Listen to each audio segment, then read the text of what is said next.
ನಮಸ್ಕಾರ ವೀಕ್ಷಕರೇ, ಇದು ಸತ್ಯ. ಮಯನ್ಮಾರ್ನಲ್ಲಿ ಒಂದು ಭೀಕರ ಭೂಕಂಪ ಸಂಭವಿಸಿದ್ದು 1600ಕ್ಕೂ ಹೆಚ್ಚು ಜೀವಗಳನ್ನು ಬಲಿ ತೆಗೆದುಕೊಂಡಿದೆ ಮತ್ತು ವಿನಾಶದ ಹಾದಿಯನ್ನು ಉಳಿಸಿದೆ. ಕಂಪನಗಳು ಸಮುದಾಯಗಳನ್ನು ಧ್ವಂಸಗೊಳಿಸಿವೆ, ಕಟ್ಟಡಗಳನ್ನು ಉರುಳಿಸಿವೆ ಮತ್ತು ಪ್ರದೇಶದಾದ್ಯಂತ ಮೂಲಸೌಕರ್ಯಗಳನ್ನು ಅಸ್ತವ್ಯಸ್ತಗೊಳಿಸಿವೆ. ತುರ್ತು ಸೇವೆಗಳು ಸಮಯದ ವಿರುದ್ಧ ಹೋರಾಡುತ್ತಿವೆ.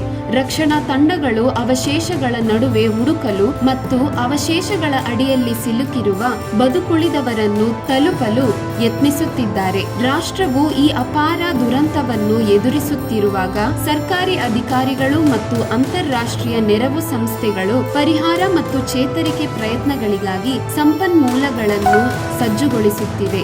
ನಷ್ಟ ಮತ್ತು ವಿನಾಶದ ಹೃದಯ ವಿದ್ರಾವಕ ದೃಶ್ಯಗಳು ಮಯನ್ಮಾರ್ ಪುನರ್ನಿರ್ಮಾಣಕ್ಕೆ ದೀರ್ಘ ಪ್ರಯಾಣವನ್ನು ಪ್ರಾರಂಭಿಸುತ್ತಿರುವಾಗ ಬೆಂಬಲ ಮತ್ತು ಒಗ್ಗಟ್ಟಿನ ತುರ್ತು ಅಗತ್ಯವು ಒತ್ತಿ ಹೇಳುತ್ತವೆ.